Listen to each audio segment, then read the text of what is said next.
નમસ્કાર. જે બજેટની આપણે રાહ જોઈ રહ્યા હતા એ બજેટ આવી ગયું છે અને મેં હમણાં જ ટ્વિટર પર એક સરસ મીમ જોયું અને મીમમાં લખ્યું હતું કે દર વખતે બજેટ આવે એટલે ગરીબો માટે સબસિડી આવી જાય છે. અમીર અને જે લોકો બિઝનેસ કરે છે એમના માટે કંઈક ફાયદો આવી જાય છે અને મિડલ ક્લાસ આમ કરીને બેસે છે અને ડિબેટ જોવે છે. એવી જ એક ડિબેટ કરવી છે આપણે. અને આત્મન શાહ આપણી સાથે જોડાયા છે, એક્સપર્ટ છે અને સૌથી પહેલા તમારું રિએક્શન જોઈએ છે આ બજેટ પર. Thank you Payalben for inviting me. Hmm. બજેટની જે આખી વાત છે, જેમ તમે કીધું એમ કે એવો બીજો પણ એક મીમ ફરતો હોય છે કે બજેટના દિવસે લગભગ બધા અર્થશાસ્ત્રીઓ બની જતા હોય છે આ હા, એ 3-4 પણ દિવસ છે. પૂરતા.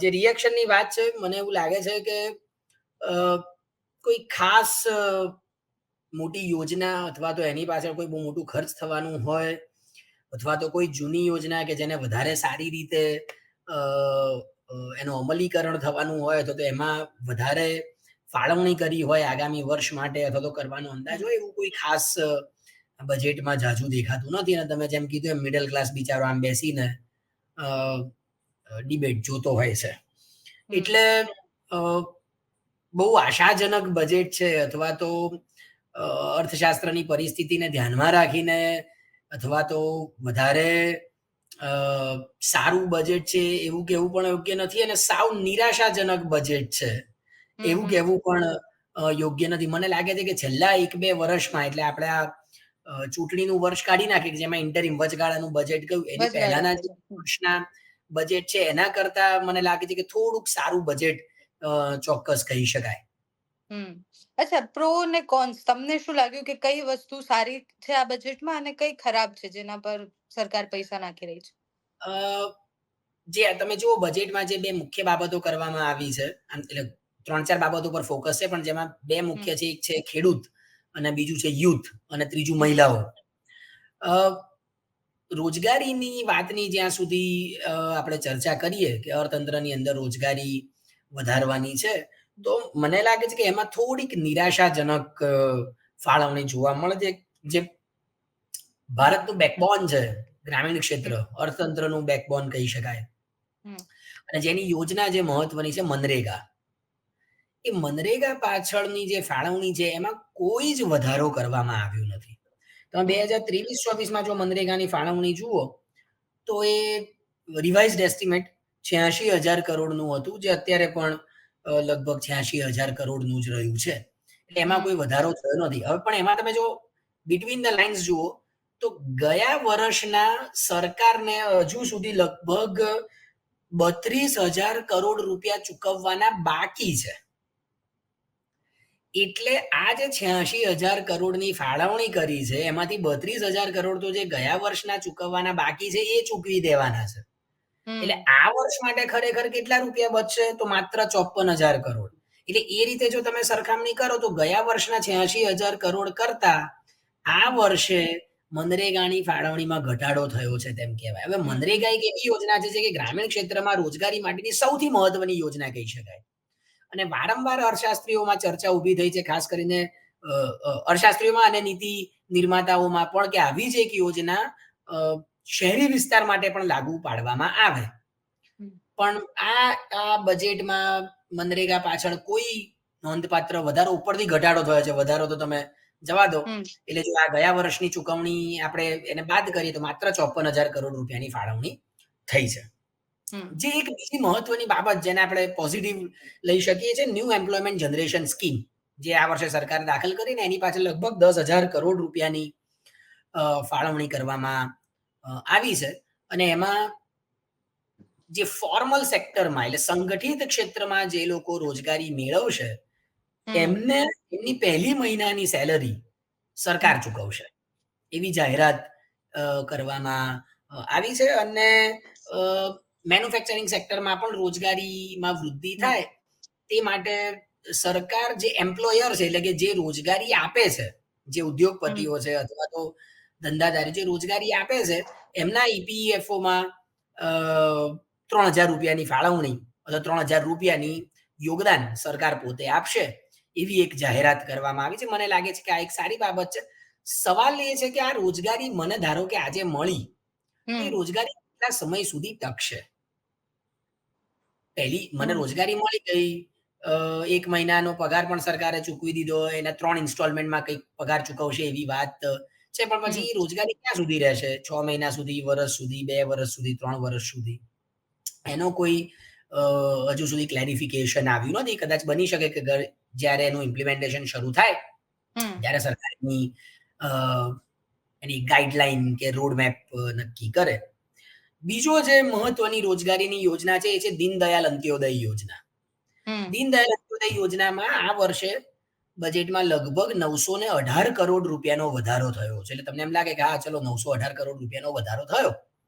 પણ ગયા વર્ષની સરખામણી તમે જુઓ તો એ માત્ર 6.49% નો વધારો છે. હમ હવે તમે ફુગાવાનો દર 4-5% નો ગણો એવરેજ. એ 5% તમે કાઢી નાખો તો ખરેખર વધારો તો 1% જેટલો જ થયો છે. હમ એટલે જ્યારે રોજગારીનું સર્જન કરવાનું છે, ત્યારે કયા ક્ષેત્રમાં રોજગારીનું સર્જન થશે? એના માટે સરકાર કયા નક્કર પગલાઓ ભરશે? એવો કોઈ ચોક્કસ રોડ મેપ, જેને આપણે નકશો કહીએ. મારે અહીંયાથી એક જગ્યાએથી બીજી જગ્યાએ જવું હોય તો એક રોડ મેપ હોય કે હું અહીંયાથી અહીંયા જઈશ, અહીંયાથી અહીંયા જઈશ. હમ રોડ મેપ દેખાતો અ, નથી. સરકારે જે વાત કરી છે કે અમે 5 વર્ષની અંદર 4 કરોડ રોજગારીનું સર્જન કરીશું. એટલે એક્ઝેક્ટલી 2014 આમાં બધાને બહુ કન્ફ્યુઝન છે. સરકારે એવું કીધું કે અમે ગ્રામીણ વિકાસમાં આ કરીશું, આરોગ્યમાં આ કરીશું, શિક્ષણમાં આ કરીશું, રોજગારી આપવામાં આ કરીશું. પણ કન્ફ્યુઝન એ છે કે કેવી રીતના કરશું એમ. એના કોઈ થોડા ક્લિયર. હા. જાહેરાત કરવામાં તો શું જાય છે? મેક ઇન હમ ઇન્ડિયાની જાહેરાત કરી હતી, એનું શું થયું? એની એની કોઈ જ ચર્ચા કોઈ બજેટમાં કરી નથી. હમ સ્માર્ટ સિટી 100 બનાવવાના હતા, એનું શું થયું? એની કોઈ જ ચર્ચા કરવામાં આવી નથી. સ્કિલ ઇન્ડિયા પાછળ કેટલા રૂપિયા ખર્ચા, એ યોજનાઓનું શું થયું? એને લગતી યોજનાઓ શું થયું? હમ એની દર વર્ષે નવી યોજના જાહેર કરવી અને જૂની યોજના ભૂલી જવી, એનાથી કોઈ ચોક્કસ શું કહેવાય, નિર્ણય અથવા કોઈ ચોક્કસ રિઝલ્ટ, આપણને હમ પરિણામો મળતા નથી. એટલે હું એ જ વાત કરતો હતો કે 2014માં સરકારે જાહેર કર્યું હતું કે અમે દર વર્ષે 2 કરોડ રોજગારી પૂરી પાડીશું. અને હમ અત્યારના બજેટમાં આજે જાહેર કર્યું કે 5 વર્ષમાં અમે 4 કરોડ રોજગારી આપીશું. ચલો એટલું તો સારું થયું કે સરકારે માન્યું કે દર વર્ષે 2 કરોડ રોજગારીનું સર્જન નથી ના થતું. થઈ શકે. હા. એટલે અ, હું જ્યાં સુધી માનું છું, જ્યાં સુધી મારી જેટલી અર્થશાસ્ત્રની સમજ છે, હમ જ્યાં સુધી એમએસએમઈ અને મેન્યુફેક્ચરિંગ સેક્ટર, હમ આ બેનો વિકાસ નહીં થાય ત્યાં સુધી રોજગારીના પ્રશ્નોનો ઉકેલ આવશે નહીં. હમ હમ હમ આપણે હજુ પણ જો રોજગારી માટે અત્યારે પણ ભારતની અંદર 40-50% લોકો ખેતી ક્ષેત્ર ઉપર નમેલા છે રોજગારીની દ્રષ્ટિએ. હમ હમ હમ હવે અત્યારે તમે જનરલ ટ્રેન્ડ જુઓ તો ખેડૂતનો છોકરો ખેડૂત નથી બનવા માંગતો. એક્ઝેક્ટલી. એ શહેરમાં આવીને નોકરી કરશે અથવા તો મજૂરી કરશે. એટલે ખેતી ક્ષેત્રમાં હવે લોકોને કામ કરવું નથી. જેટલા પણ કરે છે એને કદાચ કરવું પડતું હોય અથવા તો બીજો ઓપ્શન નથી મળતો, એટલે પણ ધીમે ધીમે લોકો એમાંથી હમ બહાર નીકળી રહ્યા છે. હવે જો એમાંથી બહાર નીકળે તો એ ક્યાં એબ્ઝોર્બ થાય? કોઈ ક્ષેત્ર એ તો એને એબ્ઝોર્બ કરવા પડે. તો આપણી પાસે હમ 2 ક્ષેત્રો છે. એક મેન્યુફેક્ચરિંગ, એટલે મેન્યુફેક્ચરિંગ સેક્ટર, અને બીજું સર્વિસ સેક્ટર. હમ ઉત્પાદનનું ક્ષેત્ર અને સેવા ક્ષેત્ર. સેવા ક્ષેત્ર એ હાઈલી કેપિટલાઇઝ્ડ સેક્ટર છે, કેપિટલ ઇન્ટેન્સિવ સેક્ટર છે. એટલે ત્યાં હમ રોજગારીનું એટલું સર્જન નહીં થાય. તો રોજગારીનું સર્જન કરવાની ક્ષમતા એ ઉત્પાદન ક્ષેત્રમાં, મેન્યુફેક્ચરિંગ સેક્ટરમાં છે, કે જેની રજૂઆત, જેનો ઉલ્લેખ પણ આજના બજેટમાં છે કે મેન્યુફેક્ચરિંગ સેક્ટરને અમે બૂસ્ટ કરીશું. તો એની સાથે સાથે જો એમએસએમઈ ને પણ બૂસ્ટ કરવામાં આવે, માઇક્રો, હમ સ્મોલ અને મીડિયમ એન્ટરપ્રાઇઝીસ, લઘુ, નાના અને મધ્યમ કદના ઉદ્યોગોને, તો પણ મને લાગે છે કે બહુ મોટી સફળતા પ્રાપ્ત થઈ શકે છે. જો હું કદાચ ખોટો ના હોઉં તો એમએસએમઈ સેક્ટરમાં લગભગ 12 કરોડની આસપાસ, એટલાની આસપાસ લોકો રોજગારી મેળવે છે. હમ હવે એમાં પણ જો તમે વધારે બાયફર્કેશન કરો, થોડા ઊંડાણમાં ઉતરો, તો જે લઘુ કદના, સોરી, નાના કદના ઉદ્યોગો છે, માઇક્રો, હમ લઘુ કદના માઇક્રો ઇન્ડસ્ટ્રીઝ, એનો ફાળો કુલ એમએસએમઈમાં લગભગ 90% કરતા પણ વધારે છે. હમ એટલે એમએસએમઈની અંદર પણ માત્ર એમએસએમઈને એક આખા એક યુનિટ તરીકે જોવાના બદલે એમએસએમઈની અંદર પણ આ જે ઉદ્યોગો છે, લઘુ ઉદ્યોગો, એની ઉપર જો વધારે ભાર મૂકવામાં આવે, કારણ કે એ ઉદ્યોગ કેવા છે, એ લેબર ઇન્ટેન્સિવ છે.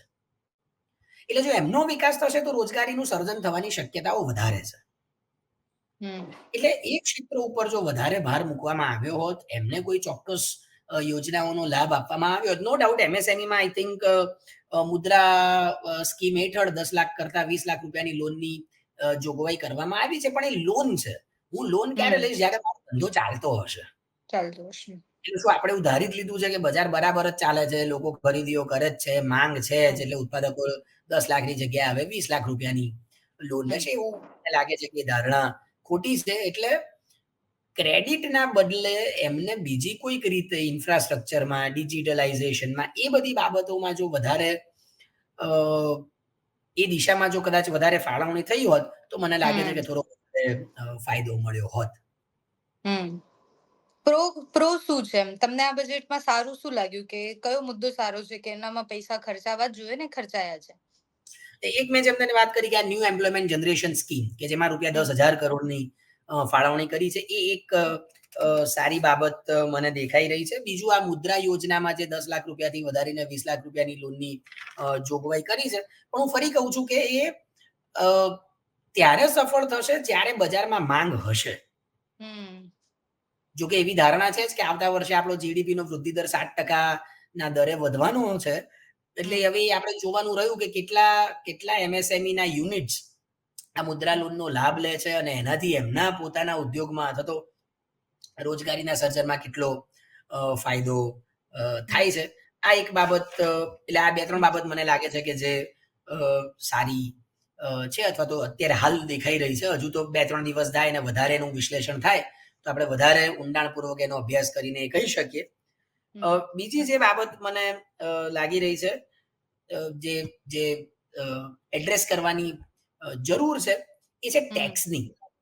યસ. વારંવાર આ ટેક્સ લેબમાં જે ફેરફારો થાય ને, એટલે વારંવાર એની ઉપર ચર્ચા થઈ રહી છે, ટેક્સ લેબમાં જે ફેરફાર થઈ રહ્યા છે.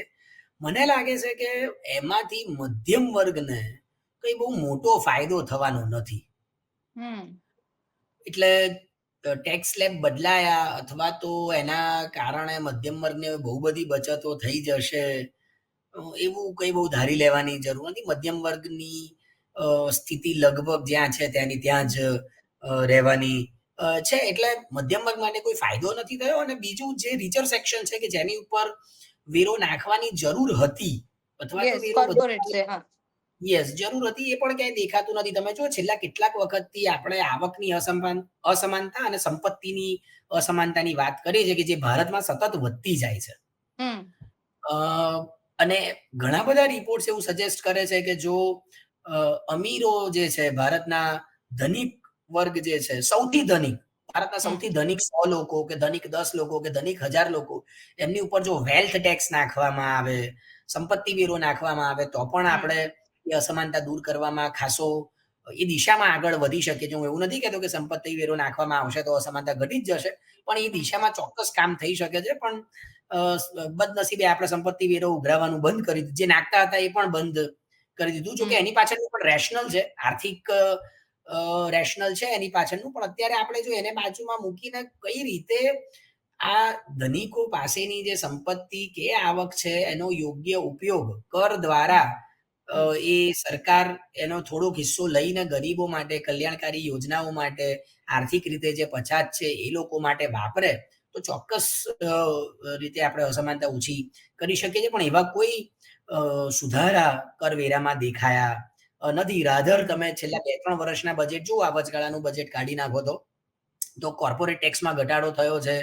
જે અમીરો છે એમની ઉપર જે સરચાર્જ નાખવામાં આવતો હતો એમાં ઘટાડો થયો છે. પણ મધ્યમ વર્ગ ઉપર જે કરવેરો નાખવામાં આવે છે એમાં કોઈ જ ઘટાડો એટલે એ અ, ટાઈમે કર ઘટાડવા પાછળનું બી સરકારનું એવું લોજિક હતું કે એ પૈસા જે છે, જે કરના છે, એ પૈસાથી એ લોકો વધારે એમ્પ્લોયમેન્ટ આપી શકશે, વધારે લોકોને રાખી શકશે. પણ સર્વેમાં એ બી સામે આવ્યું કે તો પછી 4 ગણું જ થયું એમનું, અને એમ્પ્લોયમેન્ટ એટલી વધી નથી. એમ્પ્લોયમેન્ટ તો એટલી ઓછી ને બિલકુલ ઓછી જ છે બિલકુલ. જે છે. તમે અત્યારે પણ જુઓ કે બેરોજગારી ઘટી ગઈ છે, કે બેરોજગારીનો પ્રશ્ન હવે ભારતમાં છે જ નહીં એવું નથી. સૌથી હમ. વધારે પ્રશ્ન ભારતમાં શિક્ષિત બેરોજગારી છે. યસ. યુવાનોમાં બેરોજગારીનું, શિક્ષિત યુવાનોમાં બેરોજગારીનું પ્રમાણ 8% કરતા પણ વધારે છે. હમ. તો એ દર્શાવે છે કે સામે એટલું રોજગારીનું સર્જન નથી થયું. અને બીજું, રોજગારીના સર્જનની જ્યારે વાત કરું, આ વાત વારંવાર કહેતો હોઉં છું, અને આ માધ્યમ હમ. દ્વારા મારે ફરી પણ કહેવું છે. હમ. રોજગારીનું સર્જન એ કોઈ એક એટલે તમે એમ કહો કે ભાઈ અમે જીપીએસસી દ્વારા અથવા તો બીજી કોઈ પરીક્ષાઓ દ્વારા, એટલે ગુજરાતમાં હોય તો જીપીએસસી, રાજસ્થાનમાં હોય તો રાજસ્થાન સરકાર જે પરીક્ષા લેતી હોય, મહારાષ્ટ્રમાં હોય તો મહારાષ્ટ્ર સરકાર જે પરીક્ષા લે. ધારો કે ક્લર્કની નોકરીની પોસ્ટ બહાર પડી, જુનિયર ક્લર્ક કે સિનિયર ક્લર્ક, એટલે રોજગારીનું સર્જન થયું એમ કહેવાય? હા, કહેવાય. હવે એમાં અપ્લાય કરનારા લોકો કોણ છે? તો કે એમાં એમબીબીએસ પણ અપ્લાય કરે છે, એમાં એન્જિનિયર પણ અપ્લાય કરે છે, એમાં બીએસસી થયેલો પણ અપ્લાય કરે છે, એમાં એમએ એમએસસી એમકોમ કે પીએચડી થયેલા પણ અપ્લાય કરે છે. એટલે રોજગારીનું સર્જન માત્ર કોઈ એક સ્તરે નહીં, પણ શિક્ષણના દરેક સ્તરે થવું જોઈએ. એટલે હું એવું નથી કહેતો કે સરકાર જ બધાને રોજગારી આપે, એટલે આને મિસઅન્ડરસ્ટુડ, મિસઇન્ટરપ્રિટ ન થાય. હું એવું નથી કહેતો કે હું બીએ થઉં કે હું બીકોમ થઉં કે હું બીએસસી થઉં તો સરકાર જ મને રોજગારી આપે. સરકારથી દરેક જણને રોજગારી પૂરું નથી પાડી શકતું. તો પછી સરકાર અર્થતંત્રમાં એવું વાતાવરણ ઊભું કરે કે જેથી પ્રાઇવેટ સેક્ટરમાં જોબનું સર્જન થાય. આ બંને, કારણ કે પ્રાઇવેટ સેક્ટરની એ જવાબદારી નથી કે રોજગારી, એ તો અહીંયા નફો કમાવા આવ્યા છે.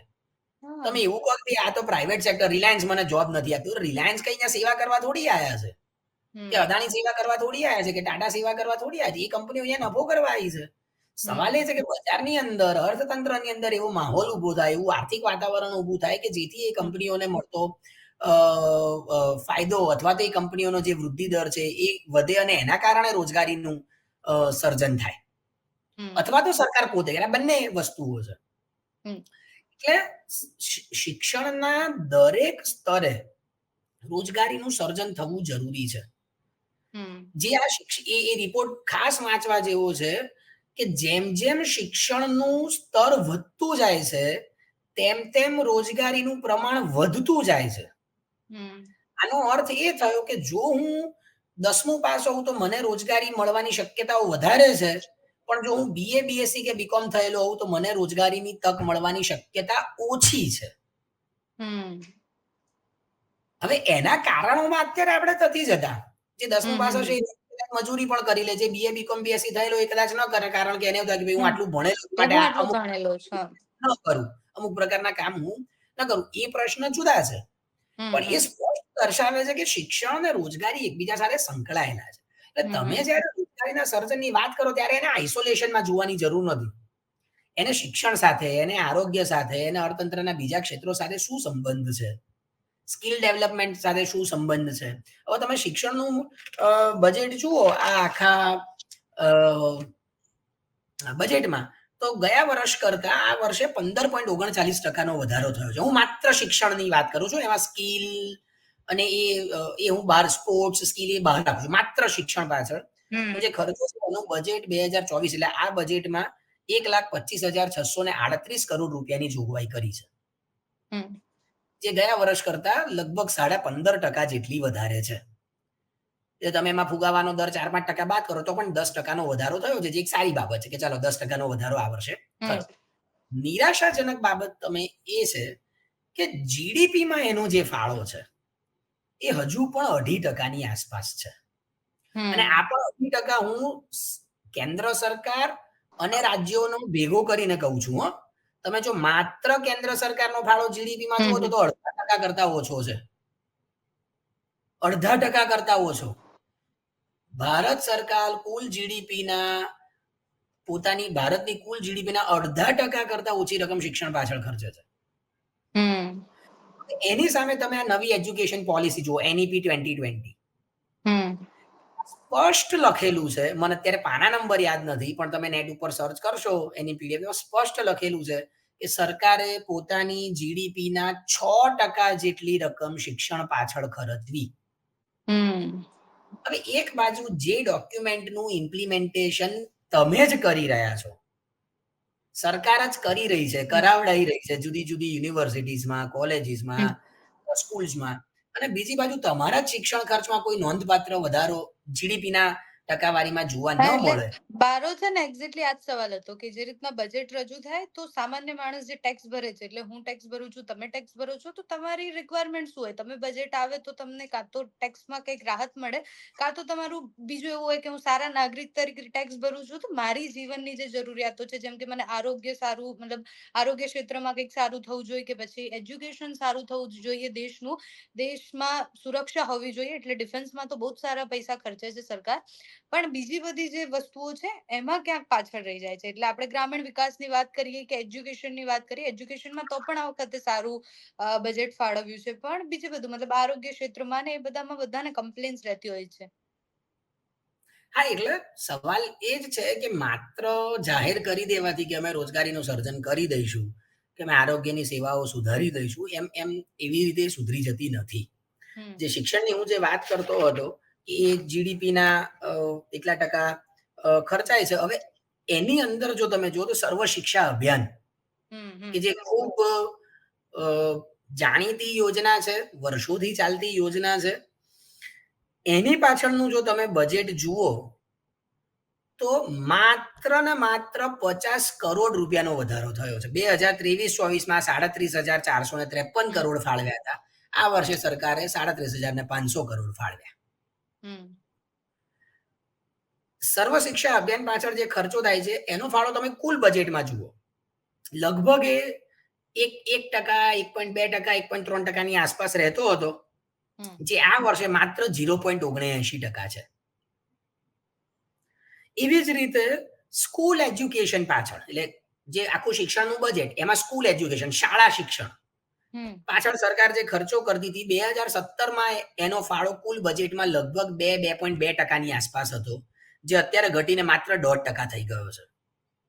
હમ એટલે એક બાજુ તમે આરોગ્યની વાત કરો છો, સ્કિલની વાત કરો છો, સ્કિલ ઇન્ડિયા, અથવા તો યુથને વધારે પ્રોત્સાહન આપવાની વાત છે, ને બીજી બાજુ શિક્ષણની અમુક યોજનાઓ કે જે મદદરૂપ થઈ શકે છે તમારું આ સપનું સાકાર કરવામાં, એમાં કોઈ નોંધપાત્ર વધારો જોવા મળતો નથી. અને આમાં પણ હજુ તો હું ફુગાવાનો દર બાદ નથી કરતો. આ તો હું તમને હમ એબ્સોલ્યુટ ફિગર્સ કહું છું. તમે ફુગાવાનો દર બાદ કરો તો ઓર પર્સન્ટેજમાં તમને હમ ઘટાડો જોવા મળે.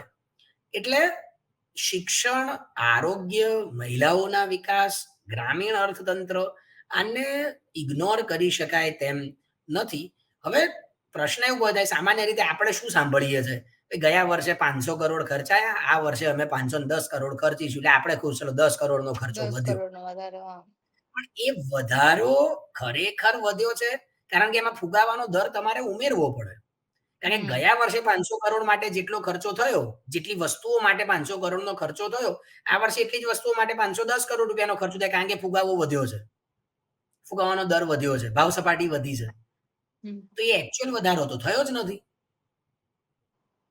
પણ સરકાર એ બાબત આપણા સુધી પહોંચાડતી નથી. હમ એટલે શિક્ષણ પાછળનો ખર્ચો અને આરોગ્ય પાછળનો ખર્ચો, મને લાગે છે કે આ સૌથી બે મહત્વની બાબતો છે. એને જો આપણે ઇગ્નોર કરીશું તો તમે બીજામાં હમ બીજી કોઈ પણ ક્ષેત્રમાં ગમે તેટલો ઇન્ફ્રાસ્ટ્રક્ચરનો વધારો કરશો, પણ એની એની સફળતા જોઈએ તેટલી મળશે નહીં. તમે કોઈ પણ વિકસિત દેશનો વિકાસની યાત્રા જોઈ લો, એની ડેવલપમેન્ટ જર્ની જોઈ લો, હમ એ યુરોપના દેશો હોય, અમેરિકા હોય, ઓસ્ટ્રેલિયા, ન્યુઝીલેન્ડ હોય કે કેનેડા હોય, એટલે પશ્ચિમના કોઈ પણ દેશો તમે જોઈ લો, હમ ત્યાં શિક્ષણ પાછળ ખૂબ મોટા પાયે મોટો, સરકાર, ખાસ કરીને સ્કૂલ એજ્યુકેશન પાછળ ખૂબ મોટા પાયે સરકાર ખર્ચો કરે છે, સરકાર તેમાં ઇન્વેસ્ટ કરે છે. એટલે જ્યાં સુધી એમાં ઇન્વેસ્ટમેન્ટ યોગ્ય પ્રમાણે નહીં થાય, જ્યાં સુધી એમાં યોગ્ય સુવિધાઓ પૂરી પાડવામાં નહીં આવે, તો એની એ સમસ્યાનો ઉકેલ આવશે. તમે જુઓ અત્યારે ગુજરાતની અને ભારતની કેટલી બધી શાળાઓમાં શિક્ષકો નથી, શિક્ષકોની ભરતી થતી નથી. આપણે હમણાં જ જોયું, ટેટ અને ટાટના શિક્ષકોએ આંદોલન કર્યું, યસ.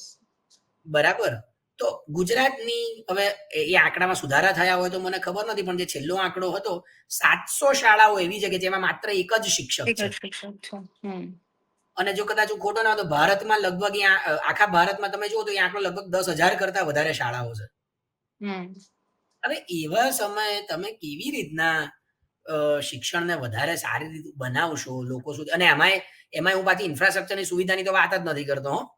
હમ એટલે ઘણી એવું બને કે શાળામાં શિક્ષકો પૂરતા છે પણ ભણાવવા માટેના ઓરડા નથી, કે હમ બ્લેકબોર્ડ નથી, કે ચોક નથી.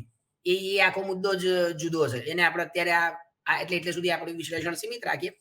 એટલે હમ સવાલ એ છે કે જ્યારે પણ અ, ફાળવણી કરવામાં આવે છે, ત્યારે એ માત્ર ફાળવણી થઈ જાય એટલું પૂરતું નથી. એ ફાળવણી કોના માટે કરવામાં આવી, કેટલી કરવામાં આવી. હું તમને એક બીજું ઉદાહરણ આપું. જો તમને યાદ હોય તો ગુજરાત સરકારે જાહેર કર્યું હતું કે દરેક પહેલા વર્ષના વિદ્યાર્થીઓને અમે 1,000 રૂપિયાનું ટેબ્લેટ આપીશું. હમ કોરોના કદાચ એ યોજના કદાચ બંધ થઈ. એ પહેલા દરેક પહેલા વર્ષમાં વિદ્યાર્થી કે વિદ્યાર્થીની આવે એટલે એને 1,000 રૂપિયાનું ટેબ્લેટ આપવામાં આવતું હતું. હવે એ ખર્ચો હમ શિક્ષણના બજેટમાં આવવાનો. એટલે આપણને એમ હમ લાગે કે શિક્ષણનું બજેટ વધ્યું. પણ એ 1,000 રૂપિયાના ટેબ્લેટથી શિક્ષણની ગુણવત્તામાં શું ફેરફાર થયો? એક્ઝેક્ટલી. હા. એટલે ખર્ચો વધે એટલું જ જરૂરી નથી. એ ખર્ચો ગુણવત્તાયુક્ત હોય એ અને પણ ક્યાં એટલું જ ખર્ચાય છે જરૂરી. પ્રોપરલી. એક્ઝેક્ટલી. ક્યાં ખર્ચાય છે? ધારો કે મેં તમને મનરેગાનું ઉદાહરણ આપ્યું કે ફાળવણી જે 86,000 કરોડ, ને આપણને એમ થાય કે ઓહો 86,000 કરોડ ખર્ચ્યા. પણ એ 86,000 કરોડમાંથી 32,000 કરોડ તો ગયા વર્ષની ચૂકવણીઓ બાકી છે. એટલે હમ ખરેખર તો આ વર્ષેની ફાળવણી 54,000 કરોડ જ થઈ. હમ એટલે આ બધી બાબતોનો અભ્યાસ આપણે કરીએ ત્યારે ખબર પડે છે કે કેવી રીતે આંકડાની માયાજાળ રચવામાં આવે છે. હમ કેવી રીતે સામાન્ય લોકોને કે મધ્યમ વર્ગના લોકોને મૂર્ખ બનાવવામાં આવે છે. હવે તમે જે આરોગ્યની વાત કરી તો એના આંકડા મારે થોડાક આપવા છે. પ્રધાનમંત્રી સ્વાસ્થ્ય સુરક્ષા યોજના ચાલે છે. હમ હવે તમે જુઓ તો એનો ફાળો, અથવા તો સોરી, આ વર્ષે એમાં 2,200 કરોડ રૂપિયાનો જોગવાઈ કરવામાં આવી છે. સરકારે એની પાછળ રૂપિયા હમ 2,200 કરોડ 2022-23માં એ ફાળવણી 7,518 કરોડ રૂપિયા હતી. જે હમ અત્યારે કેટલી છે? માત્ર 2,200 કરોડ ઘટી. હમ બીજી જે વાત મારે કરી, સક્ષમ આંગણવાડી અને પોષણ યોજના. હમ 2023-24માં ફાળવણી હતી 21,523 કરોડની. બરાબર, જે અત્યારે ઘટીને થઈ 21,200 કરોડ. હમ તો એની પાછળની પણ ફાળવણી ઘટી. પીએમ પોષણ સ્કીમ જે ચાલુ થઈ છે એમાં વધારો થયો છે માત્ર 2,467 કરોડ રૂપિયાનો. પણ એ તમે જો જીડીપીમાં એનો ફાળો ગણો, સોરી કુલ બજેટમાં એનો ફાળો ગણો તો માત્ર 0.26% છે. હમ એટલે સવાલ એ છે કે રૂપિયા ક્યાં ખર્ચાય છે, કેવી રીતે ખર્ચાય છે, કોના માટે ખર્ચાય છે, ક્યારે ખર્ચાશે, એનો રોડમેપ શું, એમાં ફાયદો કોને કોને મળશે. હવે હમ આખી રોજગારીની જો તમે વાત જુઓ, રોજગારીની યોજનાઓ જો, તો બધી મોટા ભાગે ફોર્મલ સેક્ટર માટેની છે, સંગઠિત ક્ષેત્રમાં. હવે ભારતમાં જુદા જુદા અંદાજો એવું કહે છે કે લગભગ 80-90% લોકો અસંગઠિત ક્ષેત્રમાં કામ કરે છે. કોઈ ચાની લારી ચલાવે છે, કોઈ પાનનો ગલ્લો ચલાવે છે, કોઈ વડાપાવની લારી ચલાવે છે, કોઈ ભાજીપાવની લારી ચલાવે છે. એના ત્યાં બીજા 3-4 જણ કામ કરે છે. હમ બરાબર, કોઈક જણ કોઈ કંપનીમાં પટાવાળો છે, અથવા તો પેલું સુરક્ષા કર્મી છે. હમ જે બધા અસંગઠિત ક્ષેત્રમાં કામ કરે છે એમના માટે શું? જે આખી નવી યોજના છે 10,000 કરોડ રૂપિયા, એ સંગઠિત ક્ષેત્રમાં એ સારી જ છે, એમાં કોઈ બેમત નથી. હું એવું નથી કહેતો કે ન હોવી જોઈએ. પણ તમારો જે બિગ ચંક છે, ભારતની અંદર 90% લોકો, 80-90% લોકો જો અસંગઠિત ક્ષેત્રમાં રોજગારી મેળવતા હોય તો હમ એમના માટેની યોજનાઓ શું, એમના માટે શું કરવાનું, એમના માટે કેવા હમ પ્રકારની સહાય છે, એમના માટે કેટલા રૂપિયા ફાળવવામાં આવ્યા, હમ ખરેખર એના સાચા અંદાજો છે ખરા, સાચા આંકડા છે ખરા. આ બધા જ પ્રશ્નો એની સાથે સંકળાયેલા છે. હમ હમ એટલે હવે મારે છે ને ક્રિસ્પમાં છેલ્લે એ જ જાણવું છે તમારી પાસેથી કે તમે આ બજેટનું વિઝન ક્યાં જોવો છો? કારણ કે લાસ્ટ ટાઈમ મેં ચર્ચા કરી ને ત્યારે બહુ બધા લોકો એવું કીધું હતું કે આ જે બજેટ આવ્યું છે ને બહુ જ ભયંકર છે. આનાથી સરકારને કોઈ ફાયદો નથી થઈ રહ્યો, ના સામાન્ય નાગરિકને કોઈ ફાયદો થઈ રહ્યો છે. તો તમે આ બજેટના આખાને વિઝન, તમને શું લાગે છે કે જે બજેટ ફાળવવામાં આવ્યું છે એનું વિઝન કેવું છે દેશ માટે? મેં તમને શરૂઆતમાં જ કીધું એમ કે મને આનાથી કઈ બહુ દેશની જનતાને, મધ્યમ વર્ગને, સામાન્ય લોકોને બહુ ફાયદો થશે અથવા તો રોજગારીનું ખૂબ સર્જન થઈ જશે એવું મને દેખાતું નથી. હમ જે 2-3 યોજનાઓ નવી છે એમાં સરકાર હવે કેવી રીતના રૂપિયા હમ. ખર્ચે છે. ધારો કે મેં જેમ કીધું આ ન્યૂ એમ્પ્લોયમેન્ટ જનરેશન સ્કીમ કે જે મેન્યુફેક્ચરિંગ સેક્ટરમાં પહેલા મહિનાનો પગાર સરકાર આપશે, પણ હવે એની ફાળવણી કેવી રીતના થાય છે, એ રૂપિયા કેવી રીતના એમ્પ્લોયર સુધી અથવા તો એમ્પ્લોયી સુધી પહોંચે છે, એ આપણે જોવાનું બાકી રહે છે. પણ અ, અ, શું કહેવાય કે આમ અચાનક જ ભારતની દિશા અને દશા બંને બદલાઈ જશે, આપણે એકદમ વિકસિત થઈ જઈશું, હમ. અથવા આ બજેટમાં એમાં સિંહ ફાળો હશે, એવું કંઈ બહુ હમ. મને મારા મંતવ્ય પ્રમાણે મને એવું લાગતું નથી. Okay. Okay, thank you so much Atmanbhai, આપ અમારી સાથે જોડાયા. Thank you so much.